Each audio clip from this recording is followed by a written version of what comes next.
Olá, a paz do Senhor, queridos irmãos e amigos, professores do Programa de Educação Cristã Continuada.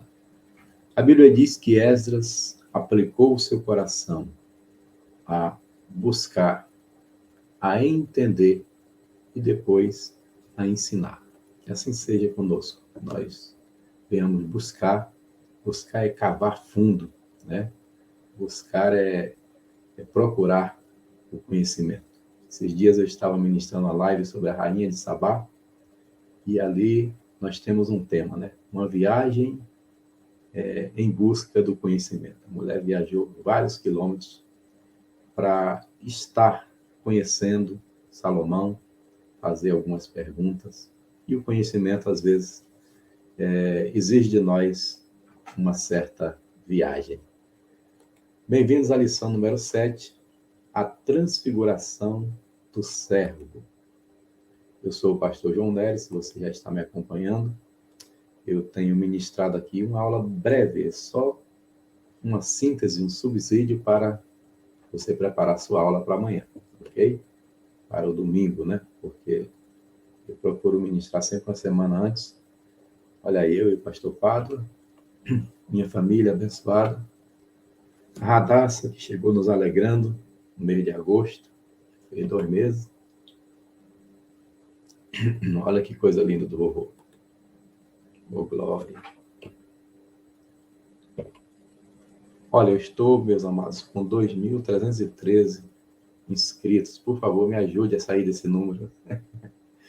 Preciso passar pelo menos para 2.314. Por favor, inscreva no canal e Deus abençoe a todos. Deixa eu recapitular algumas coisas, né? Todas as aulas eu quero manter esse slide. O Evangelho de Mateus foi escrito para os judeus, em hebraico, e apresenta Jesus como rei. Marcos foi escrito para os romanos e apresenta Jesus como servo. Por isso, essa revista tem um tema maravilhoso, né? Apresentando Jesus como o servo. Tema geral, o Evangelho do servo Jesus. Lucas escreveu para Teófilo, um homem importante, apresenta Jesus como filho do homem. João, escrito para os gregos, apresenta Jesus como filho de Deus. Outro slide que eu não posso tirar em nenhuma das aulas é a tríplice missão da igreja. Querigma, pregação. Koinonia, comunhão. Diaconia, serviço. Pastor João Nery, onde está a adoração? A adoração está enquanto eu prego, enquanto eu estou em comunhão e enquanto eu estou servindo. Esta é a verdadeira adoração. Esse é o livro do pastor João Nery. Quando eu for aí na tua igreja, em qualquer estado, eu levo devocionais selecionados. Se você quiser encomendar pelo número de WhatsApp que está passando aí na legenda. Perguntas e respostas, os irmãos podem mandar para esse número que aí está, 98050-3737, com o DDD 21. A revista Marcos é uma revista maravilhosa. Parabéns ao comentarista e à equipe editorial. Lição número 7 vai falar do capítulo 9, a transfiguração do servo. Marcos 9:3 diz: e as suas vestes tornaram-se resplandecentes e sobremodo brancas, como nenhum lavandeiro na terra as podia alvejar. Aleluia. Quando Deus mostra é diferente, né? O sonho, quando é de barriga cheia, é de um jeito, mas quando é Deus revelando no sonho, você percebe algo diferente. E aqui nessa visão, as vestes foram transfiguradas de uma forma sobre-humana, né? Onde jamais poderia se ver igual. A verdade prática diz que o discípulo de Cristo deve cultivar a vida de serviço, humildade e abnegado e não de busca de elogio humano, não de busca, né, de elogios pessoais. A leitura em Marcos 9, de 2 a 29. Aqui eu já quero dizer algo que é importante você passar para os alunos. O capítulo 9 de Marcos começa em 9:2. O capítulo 8 de Marcos termina em Marcos 9:1. Ok? Basta olhar na sua Bíblia e você vai ver que o tema transfiguração está no 9:2. Basta você observar na sua Bíblia que o último versículo do capítulo 8, que é o versículo 38, né, ele continua do versículo 1 do capítulo 9. Tá? Então, a Bíblia não foi escrita com capítulos e versículos. E nessa divisão, você percebe que o assunto do capítulo 8, ele conclui mais ou menos no versículo 1 do capítulo 9, e aí entra na parte da transfiguração. Bem, vamos lá, rapidamente. 9:2 fala sobre o brilho incomparável, né? O servo é transfigurado. Diz assim: 6 dias depois, tomou Jesus consigo a Pedro, Tiago e João e levou-os à parte, a um alto monte, e foi transfigurado diante deles. Bem, esses três eram o grupo que Jesus mentoreava. Quando Jesus foi assunto ao céu, tinha 500 irmãos. Era a igreja e congregados, digamos assim. Mas nem todos tinham compromisso diário com Jesus. 12, Jesus discipulou. 3, Jesus mentoreou. Pedro, Tiago e João. Esses três estão ressuscitando a filha de Lázaro. Esses três estarão lá no monte do Getsêmani, quando ele estiver em agonia. Esses três estarão nos momentos mais íntimos de Jesus. E são esses três que vão assistir o episódio inédito, único na Bíblia, da transfiguração. Estava ali e Jesus transfigurou-se diante deles. Aleluia. A primeira coisa que eu quero ressaltar aqui, meus amados, além do que o comentarista escreveu, quando ele diz aqui 6 dias depois da confissão de Pedro, é verdade? 6 dias depois da confissão de Pedro, a mulher do Google sempre tenta me ajudar e às vezes atrapalha. 6 dias depois da confissão de Pedro, mas não é só isso. Eu acrescento também que o versículo, leia o capítulo 8, versículo 30, não, perdão, leia o 38, 8:38, e leia o 9:1, para você começar a sua aula. Porque o 9:1 diz assim: dizia-lhes também, em verdade vos digo que dos que aqui há, alguns não provarão a morte, até que vejam chegado o reino de Deus com poder. Opa! Quando eu li esse versículo, eu falei, Jesus, o Senhor não cumpriu essa promessa. Como é que esse reino chegou? Mas o reino chegou no versículo seguinte. Por isso diz, 6 dias depois, tomou consigo a Pedro, Tiago e João, e foi lá e se transfigurou diante deles. Então, além do que o comentarista escreveu, que não está errado, fala da confissão de Pedro, né? Aqui diz, ó, no início, na página 42, 6 dias depois da confissão de Pedro e da revelação da natureza sacrificial do discipulado, que é Marcos 8, do 29 ao 38. Além disso, eu acrescento que no capítulo 9, versículo 1, Jesus está dizendo que o capítulo 9, versículo 1, ressaltando mais uma vez, é parte do capítulo 8, ok? Jesus, mais uma vez, vai prometer algo, vai dizer que alguns do que ali estão não morrerão sem ver chegado o reino de Deus. Isso dá uma ideia de escatologia, né? A gente acha que Jesus vai voltar antes da morte de João e tal, e não é nada disso. Jesus está falando desse momento da transfiguração.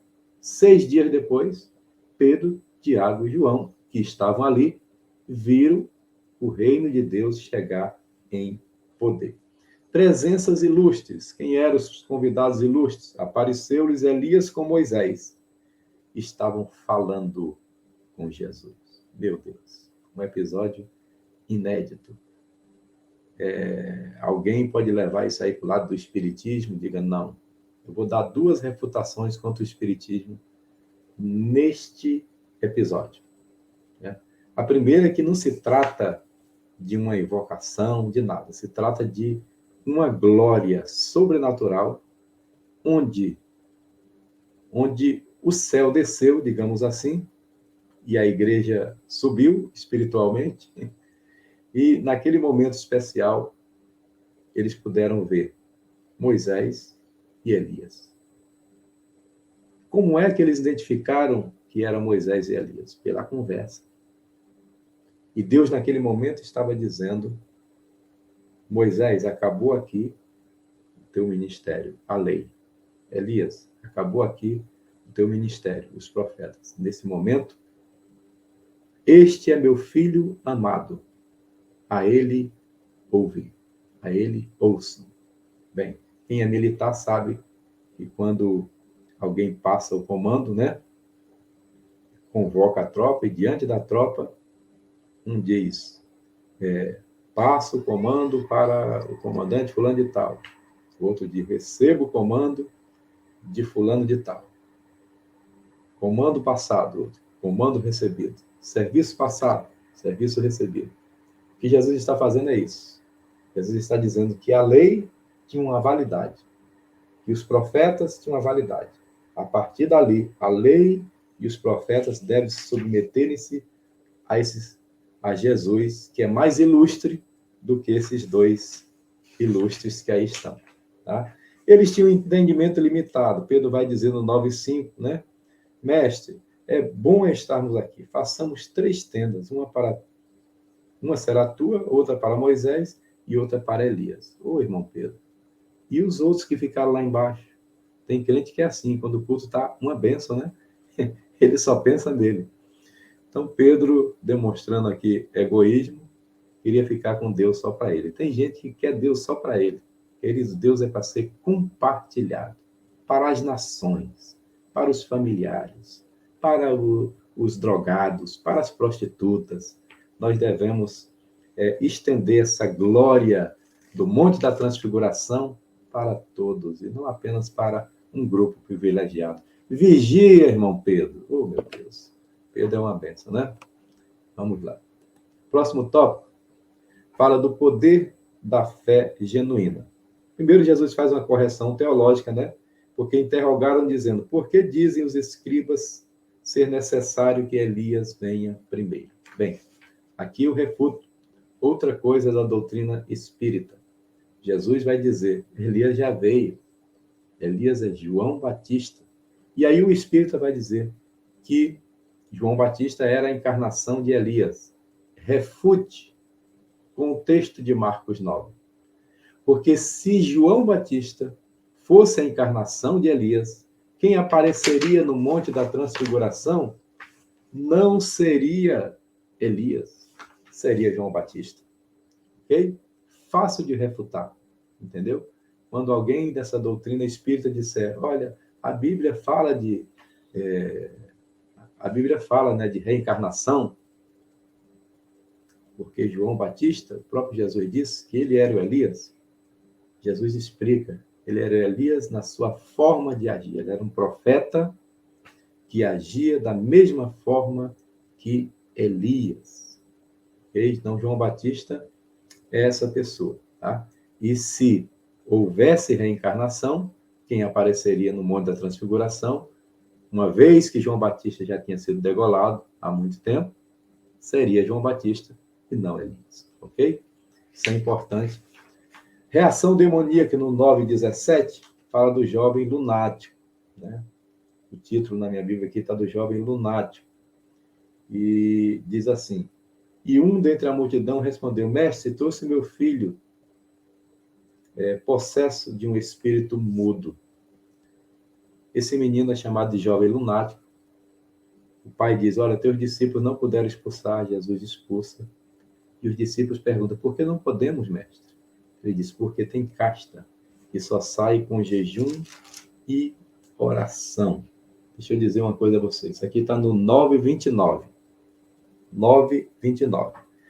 Talvez você tenha uma Bíblia atualizada, não versão revista atualizada, mas uma Bíblia em uma versão mais atualizada, e que diga que a palavra jejum não está no versículo 29.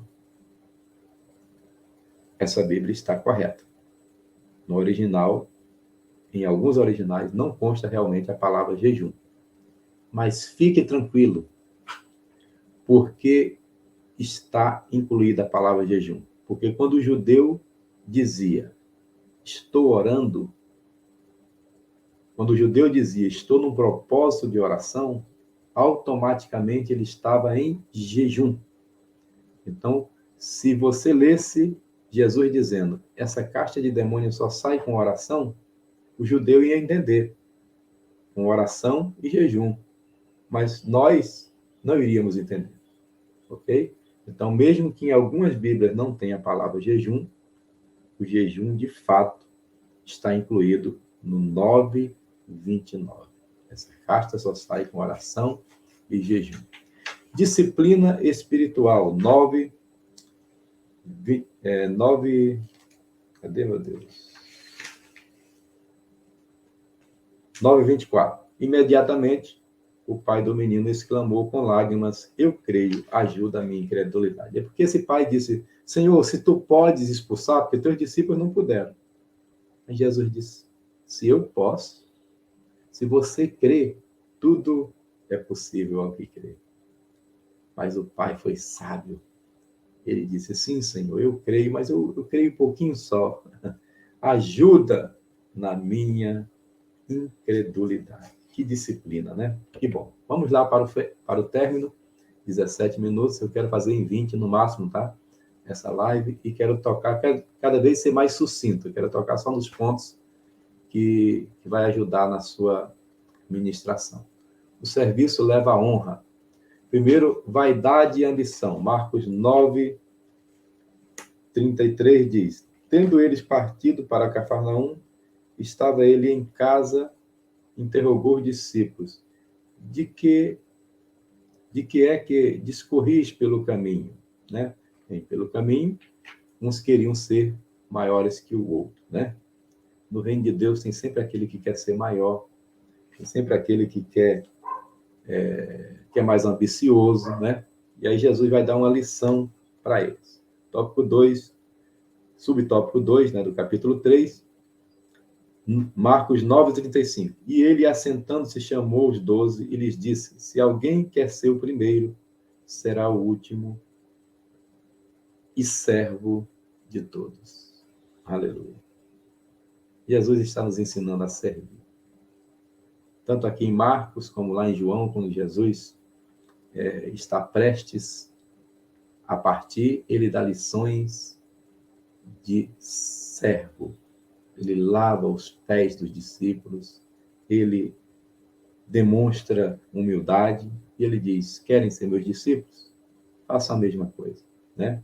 Renúncia e santidade, Marcos 9:43. E, se a tua mão te faz tropeçar, corta, pois é melhor entrares maneta na vida do que, tendo as duas mãos, ires para o inferno, para o fogo inextinguível. Bem, não vai mandar ninguém cortar o braço, tá? Isso aqui está falando apenas de renúncia e de santidade. Aplicação pessoal. Uma vida de amor incondicional a Cristo e rejeição firme ao pecado nos levará a atender às necessidades dos outros sem esperar por recompensas terrenas. O coração do cristão verdadeiro não anela satisfação própria, mas a glória de Deus. Aleluia. Aqui termina a lição número 7. Boa aula. Deus te abençoe. Recapitulando somente que o capítulo 8 termina no 9:1. E que o 9:1 diz que muitos aqui não morrerão antes de ver a chegada do reino em glória. A chegada do reino em glória foi no 9:2, quando Jesus aparece e se transfigura diante deles. Vão perguntar, Elias é João Batista? João Batista é Elias? Sim, no ministério, nas atitudes, no estilo de profeta. Mas, se houvesse reencarnação, quem apareceria no Monte da Transfiguração seria João Batista, que já havia sido degolado por Herodes, né, há muito tempo. Tá bom? Deus abençoe a todos. Qualquer coisa pode mandar pergunta para esse número. Um abraço e até a próxima lição, a lição número 8, que vai ser: o servo veio para servir a todos. Boa aula, Deus te abençoe.